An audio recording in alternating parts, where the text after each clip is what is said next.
Bharat Ratna doctor APJ Abdul Kalam प्रज्ञाशोध परीक्षा 2023-24 जिल्हा परिषद सिंधूर अंतर्गत ही परीक्षा घेण्यात आलेली होती. तर त्या परीक्षेमध्ये आपण पेपर 1 जो होता त्याच्यामध्ये भाग 2 मध्ये गणित जो विषय होता तर तो गणिताच्या पूर्ण प्रश्नाचं विश्लेषण आपण या ठिकाणी पाहणार आहोत.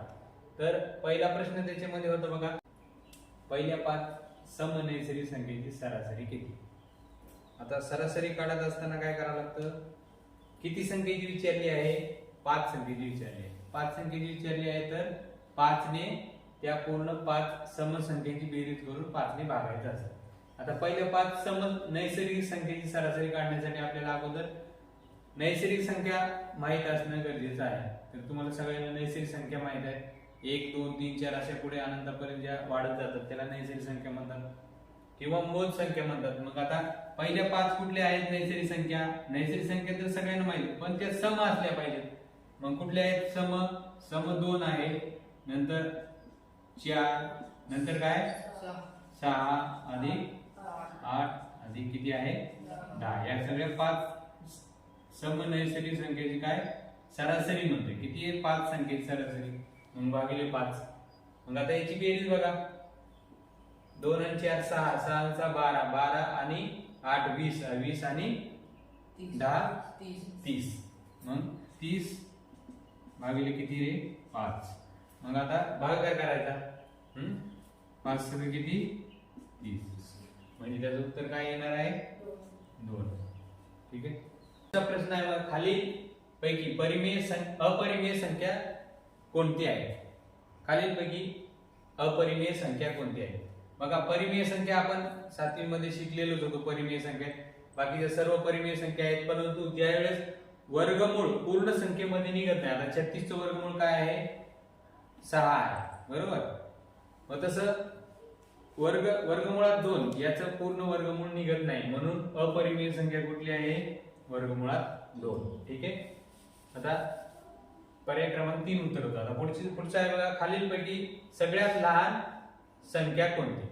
आता बघा हे वजाचे चिन्ह आहेत, वजाचे चिन्ह नाहीत असं गृहीत धरून आपण जर सोडवलं 1/2 जर केलं तर 0 पॉईंट काय असणार त्याचं 5. याचं 1/4 म्हणल्यावर 0 पॉईंट इथे जर 10 झाले, 4 2 8 2 उरले, 4 5 20, 0.5 याचा आहे बघा 0.8 1 8 2 उरले 0, 8 2 16, परत 4 उरले 40 झाले, 8 5 किती 40, 0.125. आता याचा येईल 0.333. जर आपण प्लसचे चिन्ह जर असेल तर सगळ्यात लहान संख्या कुठली येईल रे, तर सगळ्यात लहान संख्या येणार आहे 0.125. आणि जर वजाचे चिन्ह, आता इथे सगळ्यांना वजाचे चिन्ह आहे, मग अगोदर अधिक चिन्ह असेल तर सगळ्यात मोठी संख्या कुठली येईल रे, सगळ्यात लहान संख्या ही येईल. परंतु जर वजाचे चिन्ह असेल तर जी मोठी संख्या असते ती सगळ्यात काय असते लहान संख्या, म्हणजे सगळ्यात लहान संख्या कुठली येईल ही येईल. याचं उत्तर असणार आहे -1/2. समजलं. सगळ्यात काय लहान संख्या कुठली आहे 1/2. जर वजाचं चिन्ह नसतं तर सगळ्यात लहान संख्या कुठली झाली असती रे, का तर काय झाली असते सगळ्यात लहान संख्या ही झाली असते. ठीक आहे. ओके, नेक्स्ट क्वेश्चन पाहू आता. पुढचा प्रश्न आहे 18/7 ची गुणाकार व्यस्त संख्या व 18/7 ची बेरीज व्यस्त संख्या यांचा गुणाकार काय आहे. बघा आता 18/7 ची गुणाकार व्यस्त संख्या आपण पाहिलं होतं. गुणाकार व्यस्त संख्या कशी करायची, तर 18/7 ची गुणाकार व्यस्त संख्या काय आहे 7/18. आता नंतर 18/7 ची बेरीज व्यस्त म्हणजे इथे कुठलं चिन्ह आहे बेरीजच आहे, मग वजाबाकी. 18/7 ची बेरीज व्यस्त काय येईल -18/7. फक्त चिन्ह बदलायचं होतं. बेरीज व्यस्त संख्या यांचा गुणाकार काय असेल म्हटलंय, मग यांचा गुणाकार काय असेल. तर आता यांचं काय करायचं आपल्याला गुणाकार करायचा आहे. 18 1 18 आणि 18 1 18, बरोबर. 7 1 7 7 1 7, बरोबर. म्हणजे 1 गुणिले काय येणार पण इथं काय चिन्ह आहे वजा, म्हणजे 1 गुणिले वजा 1 काय येणार मग 1 गुणिले वजा 1, म्हणजे याचा अर्थ काय आहे वजाचं चिन्ह याला आहे म्हणजे वजा 1 याचं उत्तर येणार आहे. समजलं? पर्याय क्रमांक 2. पुढचा क्वेश्चन पाहू आपण. आता 30 आणि 31 प्रश्न या संख्या रेषेवर आहेत. संख्या रेषेचे निरीक्षण करा व खालील प्रश्नांचे उत्तरे लिहा. आता पहिला प्रश्न आहे खालीलपैकी कोणते विधान चुकीचे आहे. तर चुकीचे विधान पाहायचं आपल्याला. तर रेषाखंड AB एकरूप रेषाखंड काय आहे BC. मग आता A पासून B पर्यंत किती आहेत 1 2 3 4 5 एका नंतर पुढे आहे. आता BC कुठे आहे B पासून C 1 2 3 4 5 हे पण 5 हे बरोबर आहे.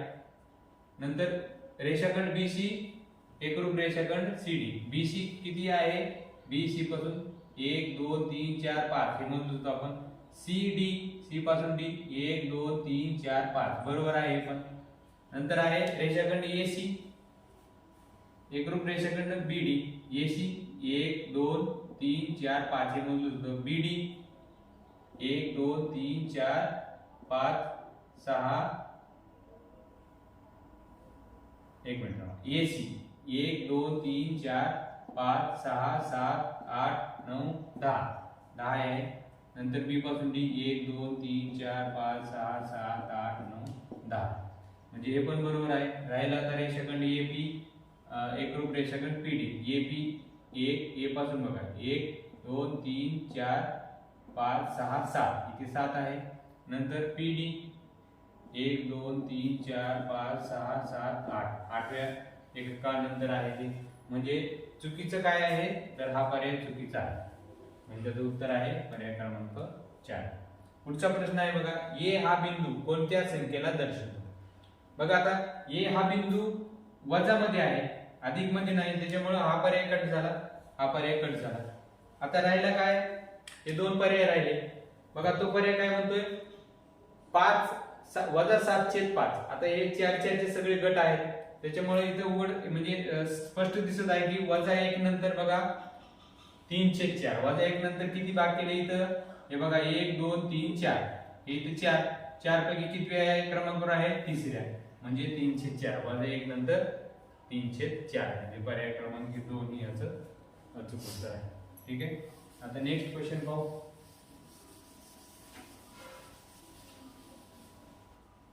आता बघा 1/m अधिक n या संख्येचा गुणाकार व्यस्त संख्या वजा 49 आहे. जर n बरोबर वजा 4 तर m बरोबर शोधा.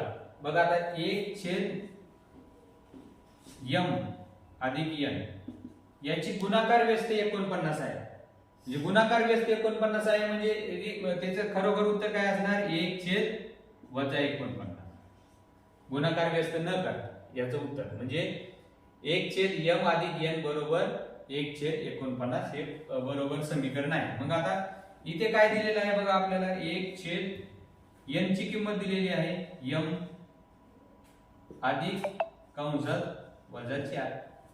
ठीक आहे बरोबर काय 1/49. ठीक आहे. पुढे बघा आता m आपण इकडे जसं ठेवू आणि वजा 4 जे आहे इथे वजा 49 आहे. वजा 4 जे आहे ते समीकरणाच्या उजव्या साईडला गेल्यानंतर अधिक होईल. वजा 49 वजाचं आहे ते अधिक 4 होणार बरोबर. मग आता 1/ इथे घेऊया 1/m बरोबर 1/ बघा वजा 49 अधिक 4 म्हणजे चिन्ह जर वेगळे असतील तर वजाबाकी करायचे आणि मोठ्या अंकाचं जे चिन्ह आहे ते काय करायचं उत्तराला द्यायचं. मग आता 49 वजा 4 काय झालं रे 45 झालं आणि वजाचं चिन्ह म्हणजे m बरोबर काय आलं m बरोबर वजा 45 हे उत्तर आपलं आलं. म्हणजे पर्याय क्रमांक 3 याचं अचूक उत्तर आहे. ठीक आहे समजलं. ठीक आहे नेक्स्ट क्वेश्चन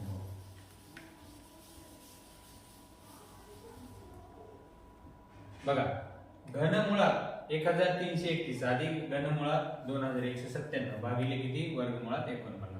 मग हे करत असताना आपल्याला घनमूळ माहिती असणं घन माहिती असणं आवश्यक आहे. बघा 1331 हे कशाचा घन आहे तर कशाचा 11चा घन आहे. कशाचा आहे 11चा. मग हे घनमुळातलं काय झालं 11 बाहेर निघलं. हे अधिक चिन्ह नंतर 2197 हा कितीचा घन आहे 13चा घन आहे. ठीक आहे 13 भागिले काय आहे 49 कशाचा वर्ग आहे 7चा 7 बरोबर. आता यांची बेरीज किती झाली 24 छेद किती 7 म्हणजे याचं अचूक उत्तर काय असणार आहे मग 24/7 पर्याय क्रमांक 4. ठीक आहे. तर आता पुढचा आहे बघा 36 या संख्येनंतर असलेल्या 15व्या विषम संख्येचा घन खालीलपैकी कोणता. बघा आता 36 नंतर 15वी काय आहे विषम संख्या. आता 36 ही कुठली संख्या आहे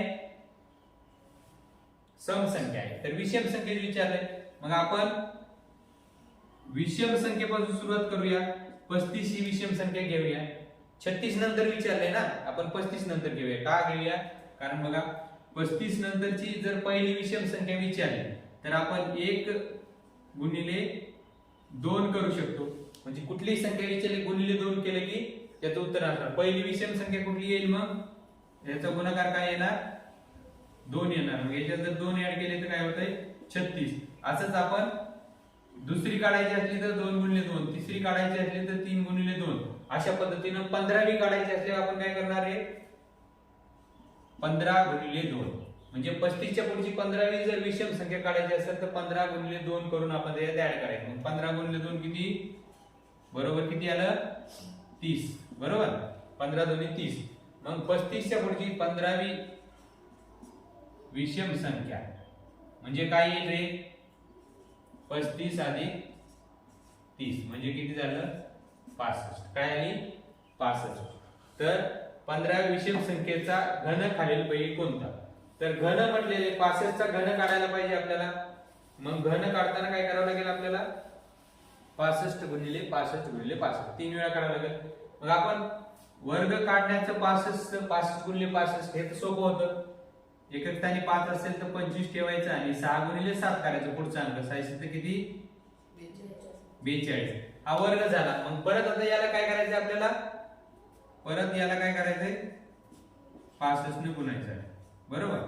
बघा आता करा गुणाकार 5 25 2 आले 5 2 10 11 12 परत हातचा 1 आला 5 दोन्ही 10 आणि 1 11 परत हातचा 1 आला 5 20 आणि 1 किती 21 परत आता 6 25 30 हातचे आले 3 6 2 12 12 आणि 3 15 परत हातचा 1 आला 6 2 12 आणि 1 13 हातचा परत 1 आला 6 24 आणि 1 किती 25 परत होईल 5 2 6 4 7 2 म्हणजे किती आले बघा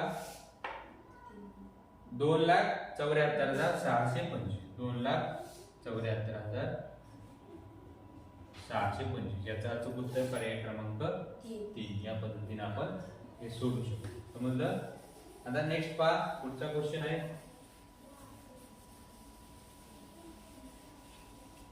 हा आता काय दिलेलं आहे 36 चा वजा 3 कंसाचा 5वा त्याच्या कंसाचा परत 0 असं करत करत कंस वाढत त्याचं घातांक दिलेला आहे. तर घातांकाचं काय आहे बघा जर कंसाच्या बाहेर असेल कंस असेल आणि कंसाच्या बाहेर दुसरा कंस असेल तर त्या घातांकाचा काय होतो गुणाकार होतो. मग या प्रत्येकाचा गुणाकार होईल. मग इथे काय आहे गुणाकारामध्ये 0 आहे. काय आहे 0. मग कुठल्याही संख्येला जर 0 न गुणलं तर गुणाकार काय असतो 0 असतो. म्हणून काय आलं 36 चा 0वा घात. मग कुठल्याही संख्येचा जर 0वा घात असेल तर त्याचं उत्तर काय असतं 1 असतं. म्हणून पर्याय क्रमांक काय आहे 1 1 हे त्याचं उत्तर आहे.